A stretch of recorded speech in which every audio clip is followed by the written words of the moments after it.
Hello, I'm StanTaylor, and today we're going to look at the Works and Wears simulator.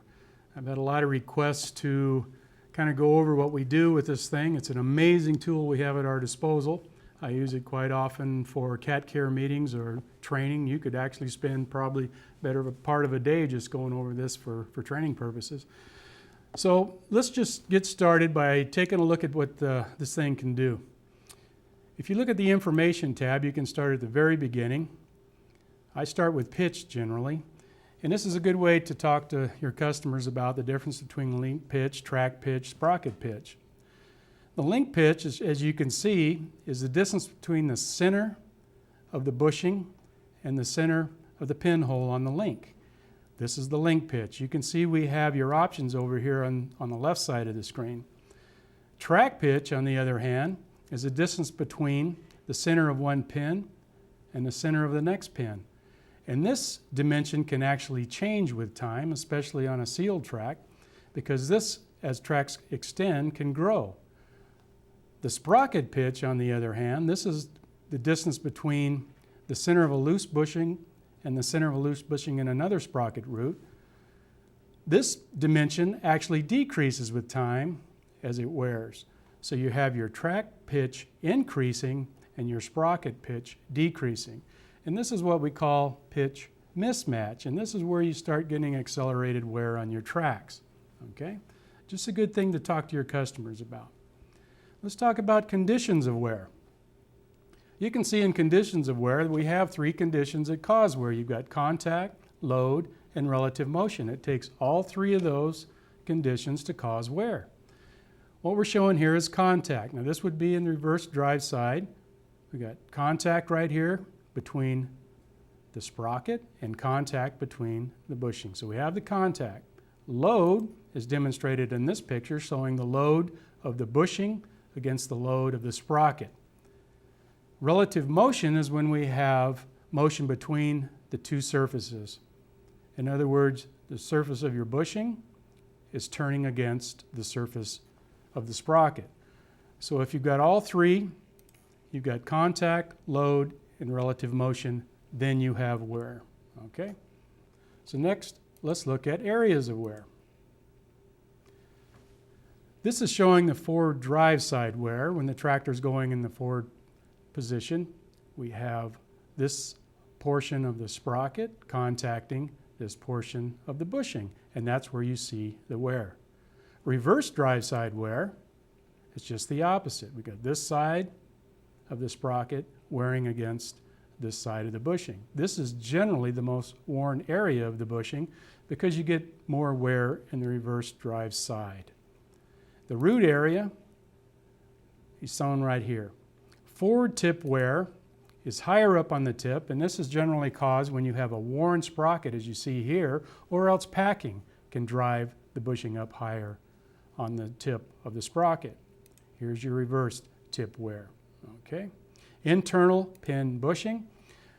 This portion of the bushing wears against this part of the pin. And this is typical what you see on a track that's not sealed and lubricated and what causes the pitch extension. And when you turn the pins and bushings on, say, an excavator, you put a new unworn surface of the pin against the unworn surface of the bushing, and that tightens the tracks back up again. Let's look at the cutaways. This is a very interesting part of the thing, and it's got very good pictures to show you. Let's start with heavy duty. This is a good way to demonstrate to your customers some of the features and benefits of sealed and lubricated heavy duty track. First, let's talk about what sealed and lubricated track is. We've got basically a hollow pin that has a reservoir of oil in it. You got a transverse hole that allows the oil to get up between the pin and the bushing. So now you've got a lubricated surface there between pin and bushing, which eliminates that internal wear. It keeps the pitch the same and keeps the wear a lot less. So we've also got an extended pin boss. This holds the pin in and keeps better pin retention, and a longer pin. This also helps with pin retention. You can see the seal assembly and the thrust ring. We've got wider links and taller links on the heavy-duty track. It's a great picture to demonstrate those features. Let's go to next the PPR track. Positive pin retention track. We've eliminated the pin boss and we have a lock ring. The lock ring fits in a groove on the end of the pin and keeps the pin from moving in and out. So we've eliminated pin walking. Also sealed and lubricated track, seal assembly, and you can see there's no pin bosses on the side. We do a lot better guiding along the side of the rails now. Let's look at PPR2. Positive pin retention 2 track. This is what we have on excavators 345 on up. These machines have always had a problem with pin walking, and this is the best way to eliminate it. With excavators, you cannot have the hollow pin that you have on sealed and lubricated track, because what an excavator does, it doesn't track as much as it does bounce up and down and shock load on that pin. If we were to have a hollow pin, we would have breaking pins. So you got to have that solid pin in there, and therefore we can't have the lubrication. But what we do is we keep that pin in place with a swaging of link material into the same groove you see in PPR track around the end of the pin. Now this track has been one of our greatest success stories, and everybody's trying to convert now to Caterpillar track on the competitive machines, because we have found a way to eliminate pin walking on excavators with it. As you can see, the PPR2 has the same seal assembly and thrust ring as you would see on sealed and lubricated track. Another track we have is grease lubricated track for excavators. Once again, the solid pin, we can't have a sealed and lubricated track like we'd like to, but we have to have that solid pin in there. But what we do have is a layer of lubricant, which is grease. We apply grease between the pin and bushing, and that gives you probably another 1,000 hours of life, and it makes that track quite a bit quieter, as you know. We have a W seal in there. Now this is for machines, excavators under the 345 that we have the grease lubricated track.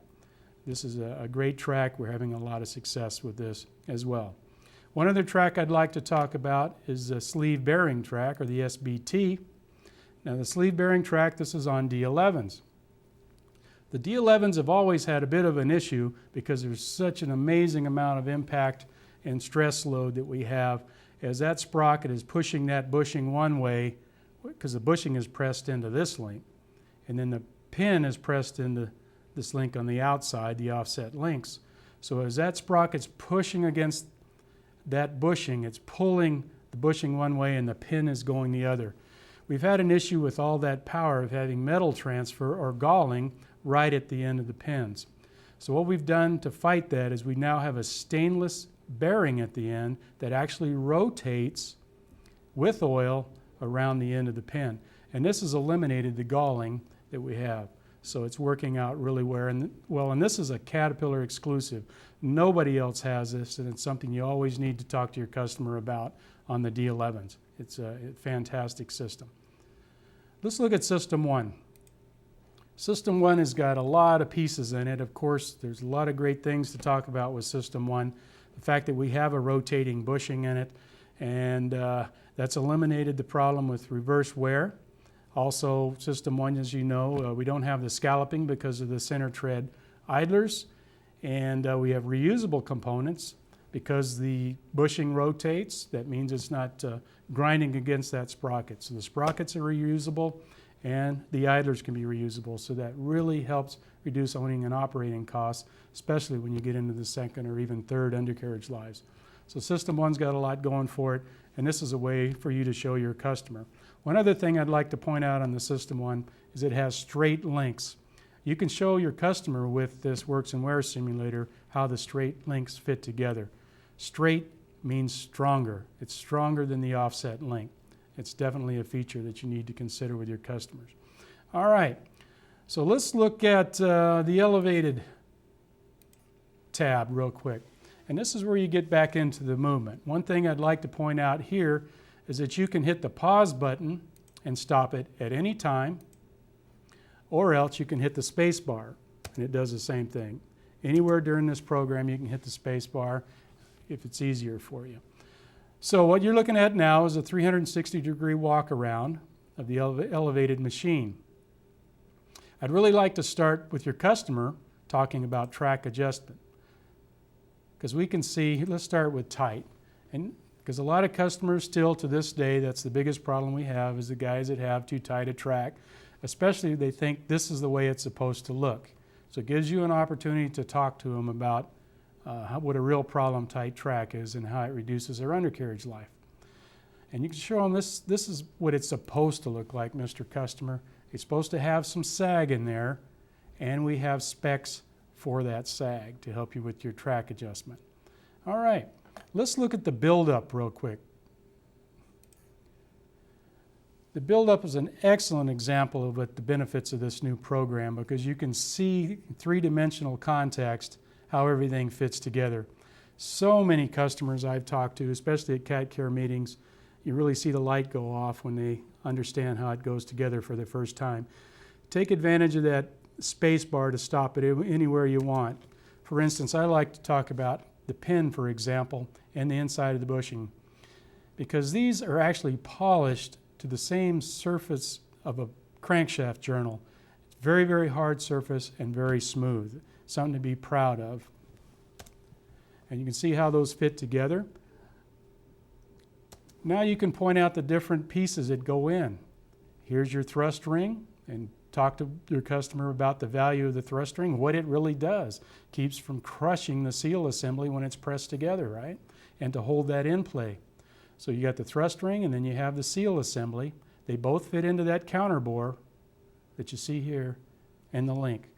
Also notice that the pin is pressing in to the pin end of the link. The bushing is pressing in to the bushing end of the link. And those pieces have to move together because they're press fit together. So take a moment with your customer and let him watch it as it's being assembled. Don't rush past this point, because they have to grasp onto that a little bit. Now what I'd like to talk about is the angle view. Once you've shown him how it goes together, then you can show him how it works on the tractor. Talk to him about the way that the pieces that are the same color, once again, are pressed together, and they have to move together. Okay? So pause it and show him that this blue pin is pressed in to the blue link, the blue bushing is pressed into the blue link, and they turn together. As this link assembly goes around the sprocket, it has to bend, and where it makes the bend is by this pin turning inside this bushing. That's where the bend occurs. These pieces stay straight that are the same color. As the track straightens back out, after it comes out of the sprocket, this link, pin, and bushing are turning. So now we have this pin turning in inside of this bushing, and that's what causes it to straighten out. So let's look at that as it moves, give the customer a chance to see it moving and grasp the idea. The next step you can take is to actually take a link off one side so he can see how the pieces move internally. You can see how this red pin that's pressed into this red link and this red bushing all move together, and to make that bend, this bushing has to turn around this pin. To straighten out of the sprocket, the same thing happens in reverse. This bushing turns around this pin. Okay? Now let's look at the profile view. This is the one that you can talk to your customer about the fact that sealed and lubricated track, or conventional track, is designed to go forward and not in reverse. This is probably the first opportunity you're going to have to talk to your customer using this, is by saying, the tracks were not made to go in reverse, Mr. Customer. Please reduce your reverse as much as you can, and definitely eliminate high-speed reverse. And this is the first time you might have an opportunity to show your customer what the explanation is about that. Okay? So we'll go ahead and watch this thing in the forward condition, and you'll see that the bushing makes contact right here with the sprocket. And in the forward position, the bushing stays with the sprocket. Okay? There's not relative motion between the bushing and the sprocket. Remember, contact, load, relative motion. It takes all three to have wear. So right here, our engineers tell us that we get about 75 to 80% of all that drawbar horsepower is being transferred from this sprocket tooth directly into that bushing and transferred into that pin. Tremendous amount of load going on right there. Definitely have contact, but as it goes around the sprocket and forward, we don't have the relative motion between the bushing and the sprocket to cause wear. So let's watch that run for a little bit. And you can see contact, serious load, but we don't have relative motion between the bushing and the sprocket. So let's see what happens in reverse. And this is your explanation. Mr. Customer, contact, load, big time. Remember, 75 to 80% of that load transferred right there. But now look what's happening when you see these lines. The bushing is turning inside the sprocket under load as that bushing end of that link is forced to turn inside the sprocket in reverse. So as you're doing this, let the customer try to grasp that concept. The bushing is actually turning inside the sprocket. That's why you have much more reverse drive side wear than you do forward drive side wear, and for your customer to try to reduce the amount of reverse he has as much as possible. And definitely don't go high-speed reverse because he's just throwing away money. Okay? So that's a very important part of it right there and a great explanation. Okay, one more thing. Let's look at the SystemOne. Now the SystemOne is a pretty amazing buildup. You might want to show him this right off the get-go. There's a lot of pieces involved here. A lot of pieces. A lot of technology and engineering has gone into the SystemOne. So you can talk to your customer about how we've got all the different seals and thrust rings, and we got the inserts. A lot of times in our display we showed the box section of the display, but our customers were unable to see how the whole thing fit together because they didn't understand we actually had another link coming to press on the end. Once again, it's an opportunity to talk about all the great surface harnesses that go into everything, how the seal rides on the inside of that rotating bushing, and also how the seal rides on the insert, and the hardened surfaces we have and everything that's involved with it. Great picture of how it goes together. Also, don't forget to talk to them about the straight links and the power and the strength of a straight link. Okay? The profile view shows the advantage of the SystemOne track because in forward, obviously, the bushing is turning with the sprocket, and that's great. But now, in reverse, the bushing is also turning with the sprocket. That's because we have a rotating bushing in there. So now you've eliminated that where you get in reverse. The customer can go in reverse or high-speed reverse as much as you want, and it won't have any negative effect on his undercarriage life. A huge benefit of SystemOne. Okay? You can pause at any time. Once again. Track adjustment. Ideal. Track adjustment tight. Angle view. The customer can see how easily this turns around the sprocket. You can split it the same way. The bushings turn with the sprocket. All right. Okay, one other thing I'd like to talk about. On the oval track, you also have the same demonstrations available because on oval track, this might be more what your customer is able to identify because that's what he has is oval track machines like the K models. So this would be the one to show him, and you can do all the same things that you can do over here. Okay?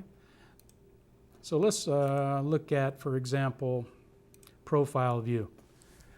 And you can talk to your customer about on the oval track how the bushings have contact with the sprocket for 180 degrees, a lot more than you do on the oval machines. I also want to take this opportunity to point out that you can use your load, show where load is.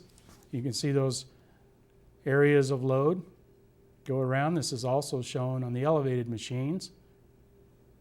And you can see how you have the serious load on your first bushing, but then as you go around, the load is dissipated, so it's just about completely gone by the time you get to the top. You can show pin lines. You can put the pin lines where you have these buttons over here, if that helps you and your customer understand better. Those pin lines represent how the pin is pressed into the link and how it's orientated to the bushing. Sometimes that can be very effective for you. You can show packing. You can show worn. So there's all kinds of stuff you can talk about here. All right. One other thing I wanted to talk to you about on oval, on the grease lubricated track. A lot of times we forget on the grease lubricated track that there's some particular things of wear on excavators that are extreme on excavators. And here's a good way to point that out. Track adjustment. Let's look at tight track adjustment on an excavator. And I'm going to stop it right here because this is an opportunity to talk about what happens when an excavator goes in reverse.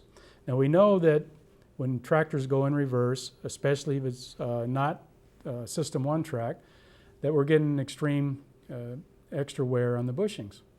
But there's another thing that happens on excavators that a lot of people forget about. Now picture this thing going in reverse and see how tight the tracks are. And that's because in reverse, this sprocket is going in this direction, right? It's pulling on this track. And it's pulling on this track. That stress is going all the way around the track, all the way around the idler until we get to those first few grousers on the ground. So in reverse, we have extra stress internally inside that rail on the track. Not to mention the extra wear you're getting from the bushing and sprocket. So this is one thing that you can point out to your customer that's rarely talked about, but it's still very, very important. Okay, that's about all I wanted to talk about here on this, and I hope it's helped you out quite a bit. If you have any questions, I hope you give me a call.